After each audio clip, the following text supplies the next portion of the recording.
அனைவருக்கும் வணக்கம். இன்னைக்கு ஹிந்து நியூஸ் பேப்பர்ல என்ன இம்பார்ட்டன்ட் நியூஸஸ் இருக்கு அப்படின்னு சொல்லி பார்ப்போம். ஸோ என்ன குடுத்திருந்தாங்க அப்படின்னா, ஸ்டேட் பிளானிங் கமிஷன் வந்து என்ன பண்ணியிருக்காங்கன்னா, கலைஞர் மகளிர் உரிமை திட்டம் தொடர்பாக ஒரு ரிப்போர்ட் வந்து சப்மிட் பண்ணியிருக்காங்க. அது மட்டும் இல்லாம இன்னும் 2, 3 ரிப்போர்ட்ஸ் வந்து சப்மிட் பண்ணியிருக்காங்க. ஸோ ஸ்டேட் பிளானிங் கமிஷன பொறுத்தவரைக்கும் யார் சேர்பெர்சனா யார் இருப்பாங்க அப்படின்னா, சீஃப் மினிஸ்டர் தான் சேர்பெர்சன். ஸ்டேட் பிளானிங் கமிஷன் மாநில திட்டக்குழுவோட வைஸ் சேர்பெர்சன் யார் அப்படின்னு சொல்லி பார்த்தீங்கன்னா, ஜெயரஞ்சன் அவர்கள். அவர் தான் இங்க குடுத்துருக்காங்க. அவர் தான் இந்த ரிப்போர்ட்ட சப்மிட் பண்ற மாரி குடுத்துருக்காங்க. சரியா? ஸோ எந்த திட்டத்த பத்தின ரிப்போர்ட்ட குடுத்துருக்காங்க? எது இங்க மேஜரா டிஸ்கஸ் பண்ணியிருக்காங்க அப்படின்னு சொல்லி பார்த்தீங்கன்னா, கலைஞர் மகளிர் உரிமை திட்டம் அப்படிங்கிற இந்த திட்டத்துக்கான ரிப்போர்ட்ட குடுத்துருக்காங்க. இந்த திட்டம் பொறுத்தவரைக்கும் பேசிக்கா பார்க்கிறப்ப, செப்டம்பர் 15, 2023ல இந்த திட்டம் அறிமுகப்படுத்தப்பட்டுச்சு. இந்த திட்டத்துக்கு கீழ என்ன பண்றாங்கன்னா, அ வீட்ல இருக்கக்கூடிய அந்த ஹவுஸ் ஒய்ஃப் எல்லாருக்குமே வந்து ரூ.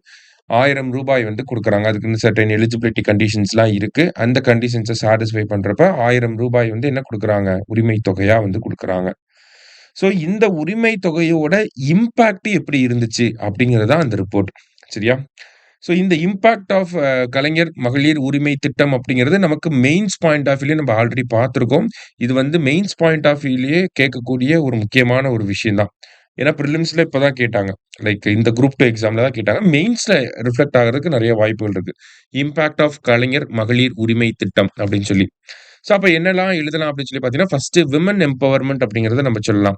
விமன் எம்பவர்மென்ட் அததான் இந்த ரிப்போர்ட்லயும் சொல்றாங்க. ஃபினான்ஷியல் ரிலேட்டடா டெசிஷன்ஸ் எடுக்கிறப்ப பெண்கள் கிட்ட கன்சல்ட் பண்ணக்கூடிய அந்த விஷயம் வந்து அதிகமாயிருக்கு வீடுகள்ல. அப்படிங்கிறத சொல்றாங்க. முன்னாடிலாம் நம்ம வீட்ல பார்ப்போம். பெரிய அளவுல வந்து ஒரு ஃபினான்ஷியல் டெசிஷன் எடுக்குறாங்கன்னா, அப்பாவா தான் அத எடுப்பாங்க. அம்மா கிட்டலாம் பெருசா சொல்ல தான் செய்வாங்க. இன்ஃபார்ம் மட்டும் தான் பண்ணுவாங்க. சஜஷன்ஸ்லாம் கேட்க மாட்டாங்க.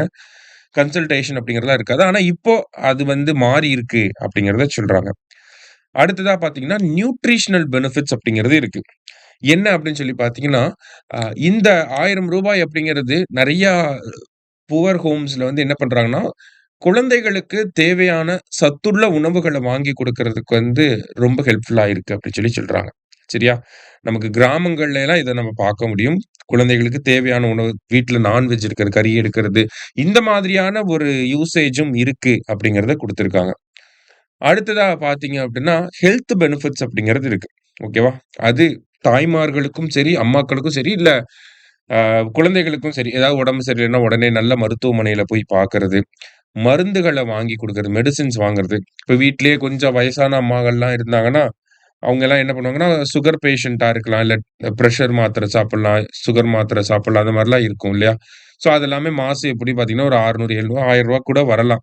அப்ப அந்த மாத்திரையெல்லாம் வாங்குறதுக்கு யாரையும் டிபெண்ட் பண்ணி இருக்கணுங்கிற அவசியம் இல்லாம இருக்கும். முன்னாடிலாம் வந்து யாராவது வாங்கிட்டு வாங்க அப்படின்னு சொல்லி சொல்லுவாங்க. இப்ப காசு குடுத்து வாங்கிட்டு வந்துரு அப்படின்னு சொல்லி சொல்லிருவாங்க இல்லையா? ஸோ அந்த மாதிரி ஹெல்த் பெனிஃபிட்ஸ் அப்படிங்கிறதுமே இருக்கு அப்படிங்கிறத சொல்றாங்க.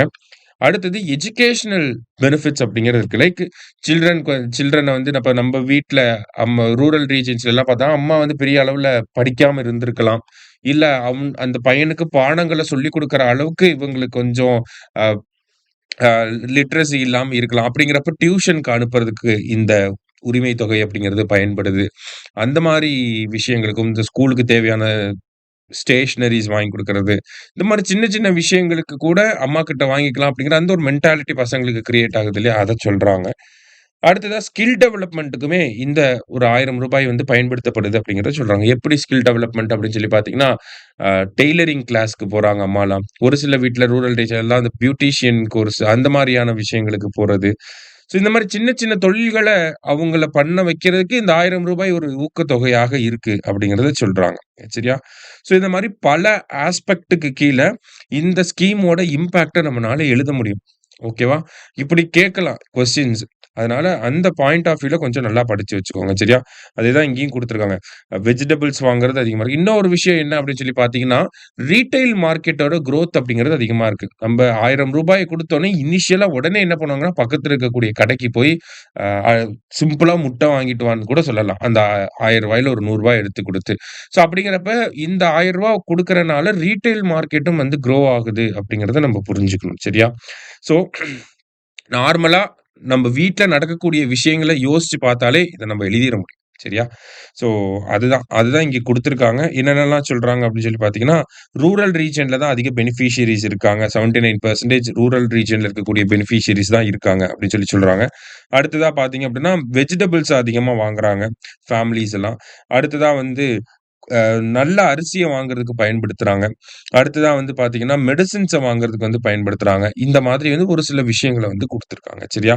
ஸோ அடுத்ததா பார்த்தீங்கன்னா, நான் முதல்வன் திட்டம் 2021, 22ல கொண்டு வரப்பட்ட ஒரு திட்டம். இது வந்து ஸ்கில் டெவலப்மென்ட்க்காக இருக்கக்கூடிய ஒரு திட்டம். ஸோ அந்த திட்டத்துக்கு கீழ நெறைய பயனாளிகள் இருக்காங்க அப்படிங்கிறத பேசிக்கான ஒரு விஷயத்த தான் குடுத்துருக்காங்க. சரியா? ஸோ மத்தபடி பார்க்குறப்ப, நமக்கு எக்ஸாம் பாயிண்ட் ஆஃப் வியூல, மெயின்ஸ் பாயிண்ட் ஆஃப் வியூல இந்த கொஸ்டினோட இம்பாக்ட்ஸ்லாம் கேட்கறதுக்கு நெறைய சான்சஸ் இருக்கு. அதனால அத ஒரு ஒரு ஆன்ஸரா ரெடி பண்ணி வச்சுக்கிறது நல்லது. சரியா? ஸோ இன்னைக்கு இந்த ஒரு செய்தி முக்கியமான செய்தியா இருந்துச்சு. நாளை செய்தித்தாள் வாசிப்பில் சந்திக்கலாம். நன்றி. சுரேஷ் IAS அகாடமி வெற்றி